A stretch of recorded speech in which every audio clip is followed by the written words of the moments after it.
고난주간 화요일 새벽 기도회를 시작하도록 하겠습니다.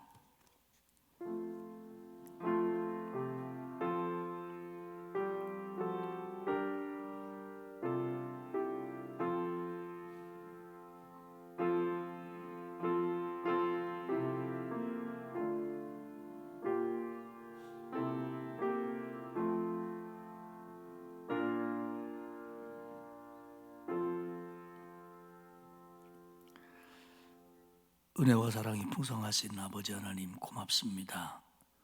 오늘 새벽도 저희들을 단잠에서 깨우사 하나님께 예배하며 기도할 수 있는 시간을 허락하신 거 고맙습니다. 우리 성도들이 예배하는 자리마다 임재하여 주시고 기도하는 것마다 응답하여 주옵소서. 감사드리며 예수님의 이름으로 기원하옵나이다. 아멘. 찬송가 200장을 부르겠습니다. 이 찬송 부르고 박현근 장로님 우리의 마음을 모아 기도하시겠습니다. 200장입니다.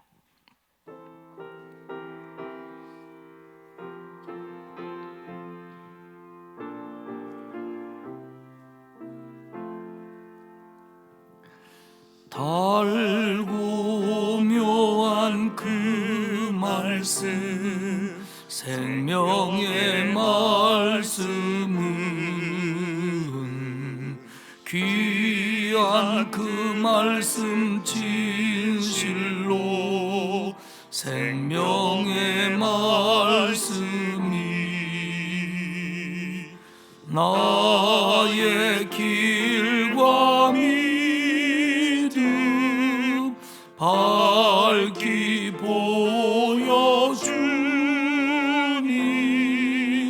아름답고 귀한 말씀 생명샘이로다.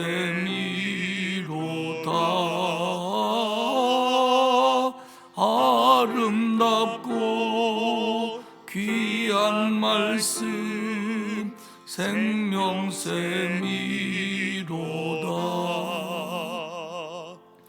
귀한 주님의 말씀은 내 노래 되도다. 모든 사람을 살리는 생명의 말씀은 값도 없이 받아 생명길을 가니 아름답고 귀한 말씀 생명샘이로다.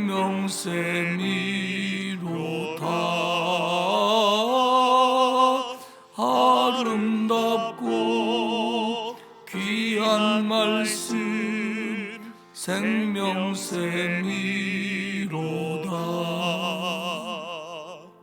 널리 울리어 퍼지는 생명의 말씀은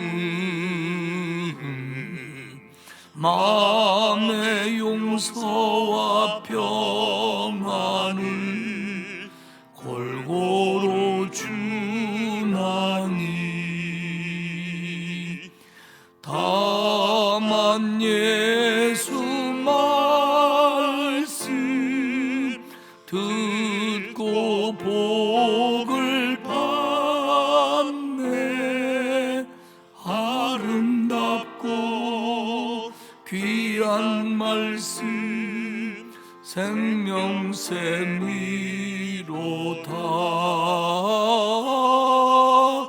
아름답고 귀한 말씀 생명샘이로다.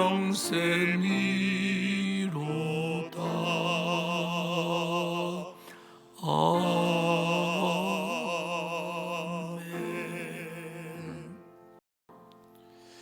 십자가에 달려 돌아가신 주님, 주님께서 쏟으신 피와 눈물로 저희들은 주님의 자녀되는 영광을 얻었습니다.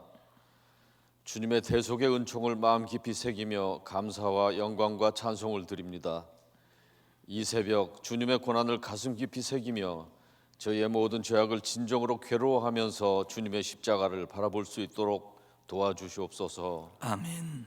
주님, 험한 세상 어둠의 권세와 싸우며 고통당하는 저희들의 심령을 위로하여 주시며 주님의 십자가의 보혈로 저희들을 정결케 하여 주시고 보혈의 능력으로 저희들의 삶을 바꾸어 주시옵소서. 아멘. 전능하신 주님, 코로나 바이러스로 온 땅이 두려움과 고통 속에서 하루하루를 보내고 있습니다. 하루속히 치유의 은총을 내려 주시어서 안정되게 하시고 회복시켜 주시옵소서. 아멘. 특별히 이로 인해 경제적으로 매우 힘든 형편에 있는 많은 주의 백성들이 있습니다. 주님께서 보살펴 주시옵소서. 아멘. 담대한 믿음을 가지고 어려움을 이겨낼 수 있도록 용기와 능력을 갖게 해 주시옵소서. 아멘. 이 고난 주간 새벽 온 성도들이 각 가정과 처소에서 무릎 꿇고 하나 되어 기도드리고 있습니다. 아버지. 하루하루 예수님께서 하신 일들을 묵상할 때 저희들에게 말씀하여 주시고 교훈하여 주시옵소서. 아멘. 주님의 고난과 죽음을 마음 깊이 새기는 가운데 큰 은혜를 경험케 하시고 주님의 사랑으로 감격하는 시간들이 되게 하여 주옵소서. 아멘. 이 시간 말씀을 대언하실 이덕한 담임 목사님에게 성령으로 기름 부으시고 권능의 팔로 붙드셔서 선포되는 말씀에 큰 은혜가 임하게 하옵소서. 아멘. 우리를 위해 십자가에서 피 흘려 돌아가신 예수님의 이름으로 기도드립니다. 아멘. 아멘.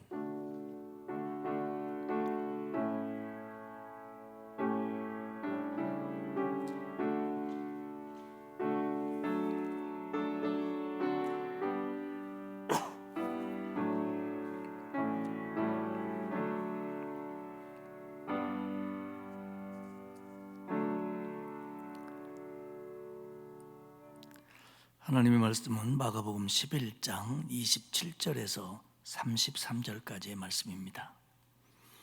제 성경으로는 신약성경 74페이지에 있습니다. 마가복음 11장 27절에서 33절 말씀까지 한 절씩 교독하도록 하겠습니다. 그들이 다시 예루살렘에 들어가니라.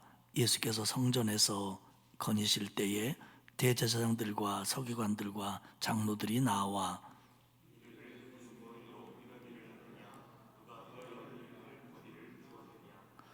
예수께서 이르시되 나도 한 말을 너희에게 물으리니 대답하라. 그리하면 나도 무슨 권위로 이런 일을 하는지 이르리라.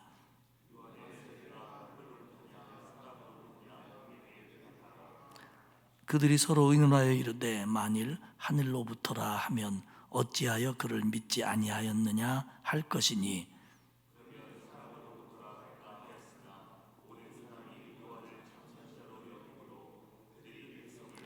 같이 읽겠습니다.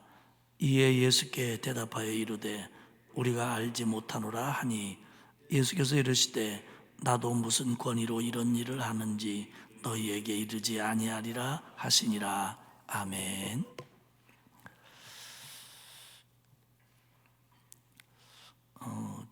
주일날 예루살렘에 입성하시고 또 월요일에 무화과나무를 저주하시고 성전을 청결케 하신 예수님께서는 화요일에 다시 예루살렘 성전에 입성을 하십니다.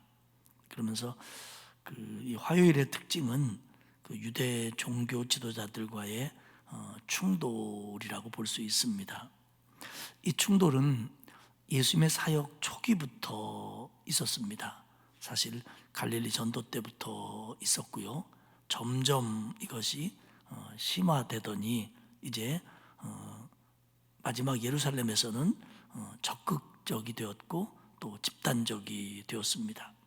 결국 이 유대 종교 지도자들과의 충돌이 그 마지막은 십자가를 향해서 달려가고 있는 것이었습니다.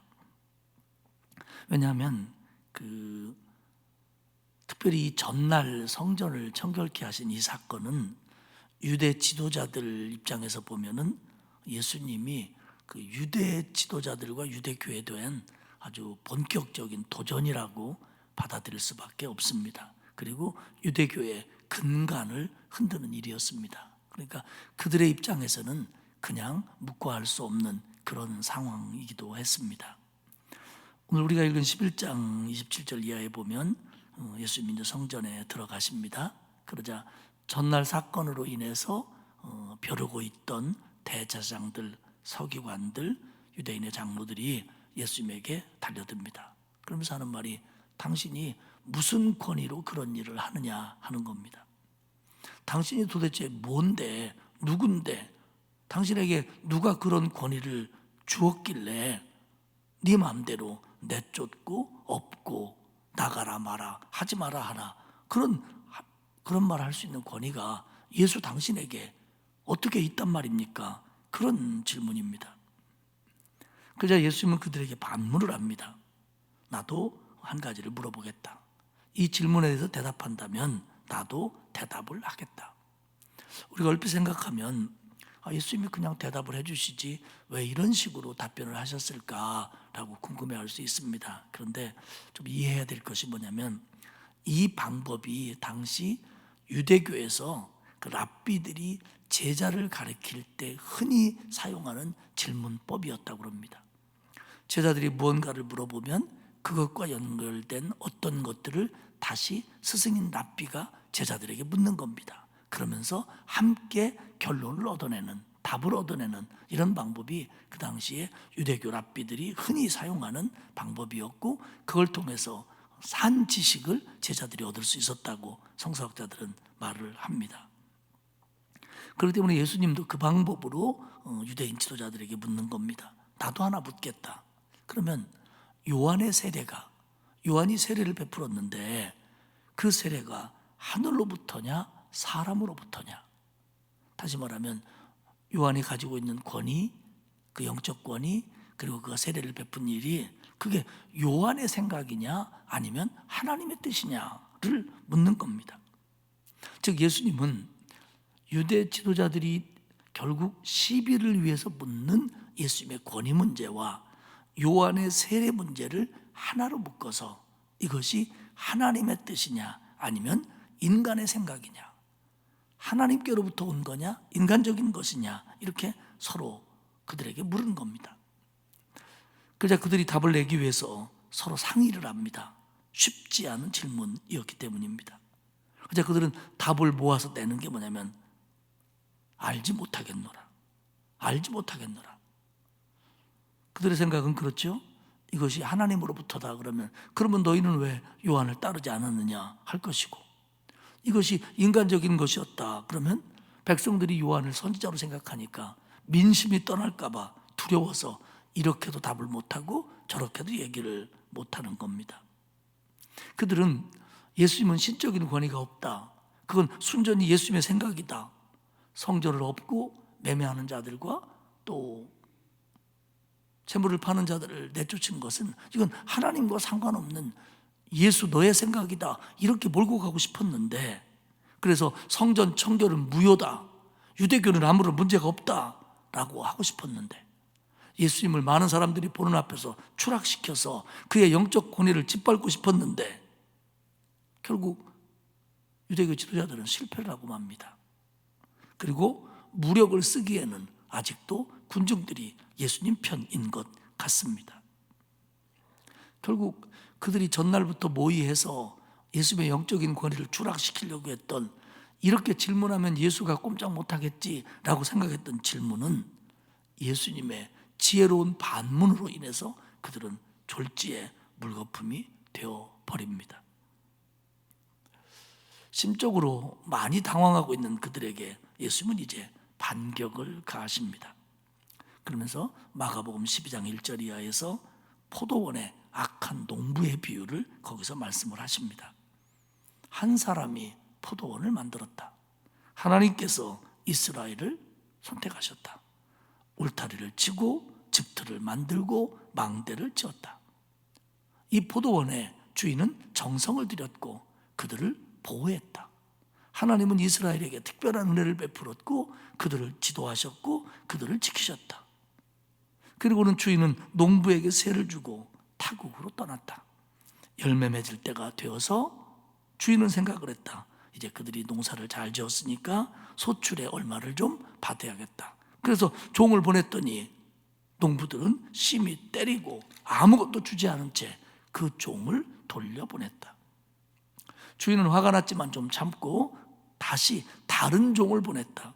그래도 이번에도 세를 내는 것이 아니라 그를 상처내고 능욕을 했다. 다시 주인은 세 번째 종을 또 보냈다. 그랬더니 이번에는 달려들어서 그 종을 죽여버렸다. 이제 네 번째로 더 많은 종들을 보냈는데 그들 역시도 해코지하고 죽이고 하였다. 주인은 생각했습니다. 아들을 보내면 그렇게 못하겠지. 내 아들을 보내면 그렇게 못하겠지. 하지만 그들은 그 아들이 오자 죽이자. 그러면 이 밭은 우리의 것이 된다 하였다. 예수님이 이런 비유를 하니까 이 비유의 끝에 보면은 마가복음 12장 12절에서 그 들었던, 그러니까 대제사장들 또 바리새인들 장로들이 이 비유가 자기들을 가리키는 것인 줄을 알았습니다. 그렇게 기록이 되어 있습니다. 그러니까 이 사람들도 예수님이 말씀하시는 의도가 뭔지 알았다는 겁니다. 그래서 이제는 예수님하고 도저히 같은 길을 갈 수 없다. 이제는 예수님을 잡아서 죽일 수밖에 없다. 그러나 아직도 군중이 예수님 편에 많이 있기 때문에 그 무리를 두려워해서, 하나님이 두려워서가 아니라 사람을 두려워해서 결국 그들은 그 일을 하지 못한 겁니다. 예수님은 알고 계셨습니다. 그들이 자신을 십자가에 못 박을 거라는 걸. 그러나 그것이 어떤 것인가는 분명히 말해주고 싶었던 겁니다.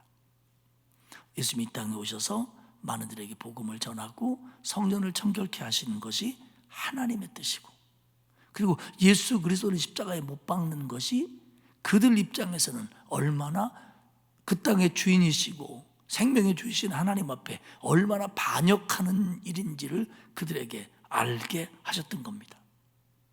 그러면서도 예수님은 그 길이 결국 우리 모두를 구원하는 길이기 때문에 기쁨으로 기꺼이 그 길을 가시는 겁니다. 이 유대 지도자들도 보통은 아닙니다. 그러자 이제 뭐 두 번에서 자기들이 밀리니까 사람들은 보고 있죠. 또 뭐 따지고 뭐 율법적으로 얘기하고 뭐 논리적으로 말하는 거 좋아하는 사람들 아닙니까? 그러니까 예수님에게 또 이제 공격을 가합니다. 그게 그 유명한 세금 논쟁입니다. 마가복음 12장 13절 이하에 보면 예수님을 영적으로 권위를 빠뜨리려고 했더니 이게 잘 안 되니까 이제는 방향을 바꾸는 겁니다. 정치적으로, 사회적으로 함정을 빠서 예수님을 그 늪에 빠뜨리려고 하는 겁니다. 그래서 이번에 바리새인과 헤롯 당원이 예수님을 찾아갑니다. 재밌는 건요, 바리새인은 철저하게 유대주의자입니다. 이들은 반로마적이에요.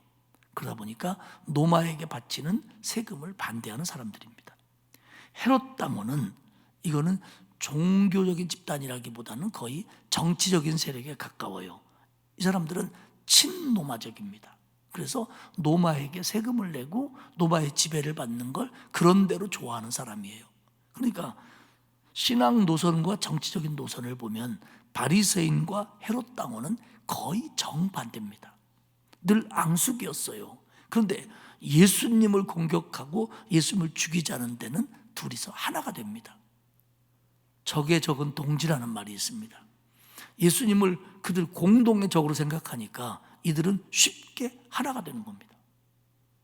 이건 별로 유대 역사 속에서 보기 어려웠던 일이에요.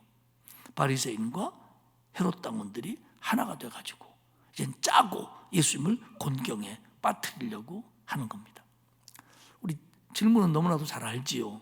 가이사에게, 로마 황제에게, 로마 정부에게 세금을 바치는 것이 옳습니까? 옳지 않습니까? 여기서 세금은 뭐 여러 가지 세금을 포함합니다만은 특별히 개인 한 사람 한 사람에게 바치는 인두세를 가리키는 단어인데 결국 노마에 세금을 바치는 것을 통틀어 이야기를 합니다. 옳다 그러면 유대주의자인 바리새인들이 반발할 거고 그리고 군중들이 예수님에게서 떠나갈 겁니다. 옳지 않다 그러면 지금 노마가 지배하는 체제 속에서는 엄밀히 말해서 반역입니다. 그리고 헤롯 왕원들이 그걸로 인해서 충격을 받아서 노마에 고발할 게 분명합니다. 사실은 진퇴양난입니다. 된다고 해도 안 되고 안 된다고 해도 안 되는 그런 곤경에 예수님은 빠졌습니다. 예수님은 지혜를 내죠. 데나리온 하나를 들어서 동전 하나를 들어서 그 동전 속에 있는 형상을 보여줍니다. 여기에 나와 있는 이 글들이 누구의 것이냐? 가이사의 것입니다. 그러면 가이사의 것은 가이사에게, 하나님의 것은 하나님에게 바쳐라. 이 규절은 정말 예수를 모르고 또 교회 안 다니는 사람도 웬만하면 알고 있는 단어입니다. 가이사의 것은 가이사에게, 하나님의 것은 하나님에게 바쳐라. 정교 분리의 대원칙이라고 이야기를 하지만 사실은 그것보다 훨씬 더 깊은 의미를 가지고 있습니다. 하나님의 자녀들은 하나님께 대한 의무, 나라에 대한 의무, 더 나아가 이웃과 사회에 대한 의무를 성실하게 다해야 된다라고 하는 큰 틀에서의 예수 그리스도의 가르침입니다. 결국 누구도 꼬투리를 잡을 수 없습니다. 친노마적인 헤롯 왕원도, 반노마적인 바리새인도 이 말을 가지고는 예수님을 꼬투리 잡을 수가 없는 거예요. 하나님의 백성으로 의무를 다하라는데, 하나님의 백성으로 의무를 다하라는데 어떻게 꼬투리를 잡습니까? 주석가 바클레이는 이 부분을 이야기하면서 이런 얘기를 합니다. 사람은 결국 사회나 국가로부터 혜택을 받을 수밖에 없는 거다. 어떤 모습이로든지. 그러면서 기독교인이라고 해서 그런 혜택을 받으면서 책임을 다하지 않는 것은 결코 바람직하지 않다고 하는 가르침이다. 이렇게 이야기를 합니다. 결국 우리는 이 땅의 시민이고 하나님 나라의 시민입니다. 그렇기 때문에 하나님 나라에 대한 의무도 이 땅에 대한 성실함과 의무와 책임도 다 해야 되는 것이 바른 그리스도인의 길이라고 하는 겁니다. 가끔 보면 예수를 잘 믿는다고 하는 사람들 가운데 사회나 이웃이나 어떤 나라나 이런 것들에 대한 의무와 책임을 소홀히 여기고 마치 그것은 가치 없는 것인 양 이렇게 생각하는 사람들이 많이 있습니다. 그리고 어쩔 수 없이 해야 된다고 생각하는 경우도 있는데 옳지 않습니다. 주님의 가르침은 이 땅을 살아가는 동안 하나님의 시민으로서 오히려 세상 사람들보다도 이 땅의 삶에 더 성실하고 책임성이 있어야 된다는 것을 늘 우리에게 가르쳐주고 그렇게 살기를 주님은 원하고 계십니다. 다시 본문으로 돌아가서 결국 유대 종교 지도자들 이런 방법 저런 집단까지 다 동원해서 종교적으로 정치적으로 예수님을 아무리 공격해 보려고 해도 안 됩니다. 그들은 예수님을 못 이겨요. 한번 생각해 보십시오. 지혜로 이기겠습니까? 말씀으로 이기겠습니까? 능력으로 이기겠습니까? 못 이겨요. 이 얘기는 결국 뭐냐면 그들은 예수님이 원하지 않았다면 예수님을 절대로 잡거나 십자가에 못 박을 수 없다는 얘기입니다. 힘으로도 능력으로도 말로도 말씀으로도 예수님 못 이깁니다. 그런데 예수님은 결국 그들 손에 십자가에 달리십니다. 왜? 주님이 원하신 길입니다. 하나님의 뜻이기 때문에 그래요. 진 게 아니라 져준 겁니다. 진 게 아니라 이긴 겁니다. 이게 십자가의 길입니다. 전 여기서 웃긴다는 표현을 좀 하고 싶어요. 예수님이 심판자인데 쥐네가 예수님을 심판해 보겠다는 거예요? 예수님의 죄를 씌워보겠다는 거예요? 예수님을 좀 영적인 권위를 추락시켜 보겠다는 거예요. 자기들이. 됩니까 이게? 안 되는 거죠. 오히려 예수님이 그들을 심판할 사람인데요. 예수님이 오히려 그들을 심판할 기준을 가지고 계신 분인데요, 반대로 자기들이 예수님을 심판하겠다고 하니 이게 얼마나 웃기고 아이러니한 일입니까?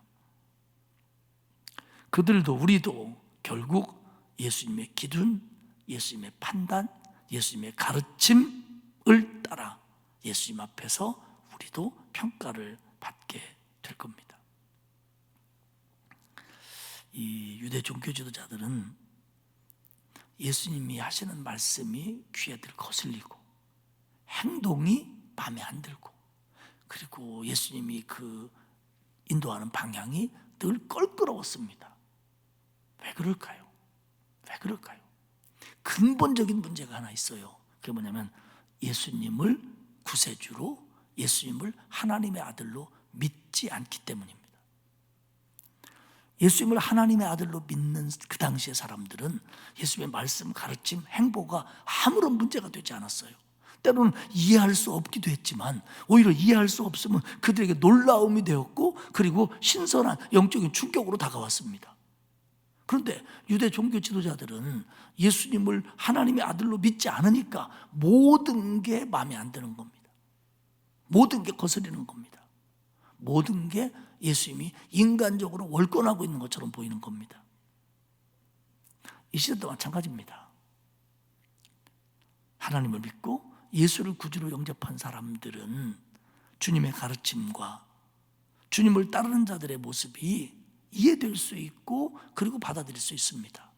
그러나 예수 그리스도를 믿지 않으면 자기들의 시선과 가치로 예수님을 바라보고 교회를 바라보기 때문에 그것은 늘 불편한 생각들부터 들 수밖에 없다고 하는 것이 오늘의 현실입니다. 말씀을 맺겠습니다. 사랑하는 여러분, 주님은 하나님이시고 구세주입니다. 그분의 말씀이 하나님의 말씀이고 그분이 선포하는 것이 기준입니다. 그게 옳습니다. 우리는 그것을 인정하고 받아들인 그 베이스에서 주님을 따라가려고 애를 써야 됩니다. 왜?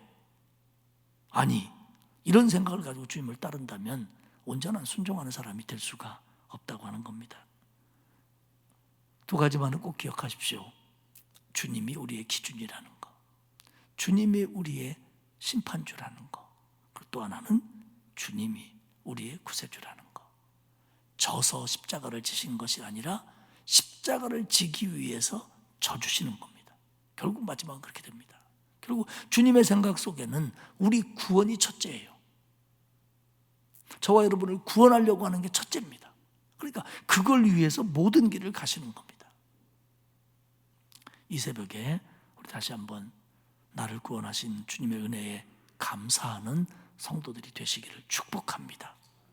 이때 주님은 우리가 상상할 수 없을 정도로 어려운 길을 걸어줬습니다. 그런데도 오직 우리 때문에, 나 때문에 이 길을 기꺼이 걸어가시는 겁니다. 오늘도 십자가를 지신 주님께 한 걸음 더 가까이 가고 또 감사하며 주님의 말씀이 내 삶의 기준이 됨을 인정하고 또 순종하는 그런 하루가 되기를 주님의 이름으로 축복합니다. 기도하겠습니다. 하나님 아버지, 감사합니다. 하나님이시며 우리의 구세주이시며 진리이시며 우리의 기준이시며 우리의 심판주이신 예수 그리스도를 믿습니다.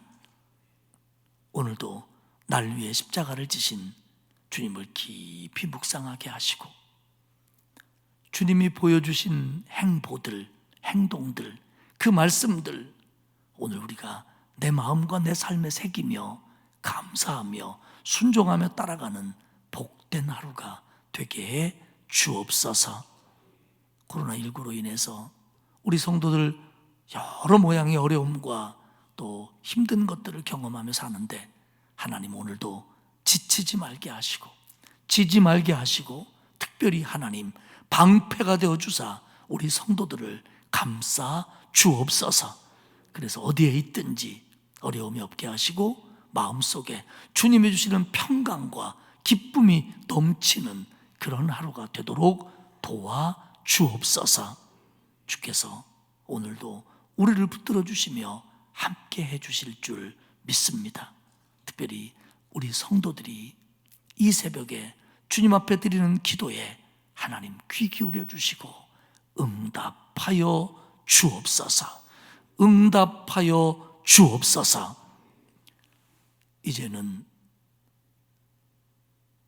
나의 구주 예수 그리스도의 은혜와 하나님 아버지의 크신 사랑하심과 성령님의 감화감동 위로 교통하시는 역사가 오늘 이 새벽 주님 앞에 기도하며 주님을 바라보는 온 성도들 위에와 그 가정과 일터와 우리 교회 위에 우리나라 위에 이제로부터 영원토록 함께하옵시기를 간절히 축원하옵나이다. 아멘.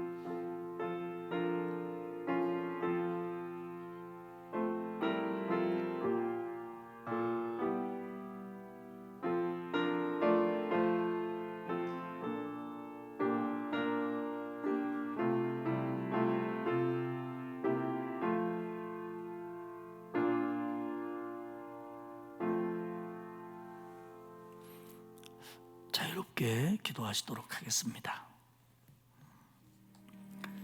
사랑이 많으신 아버지 하나님 고맙습니다.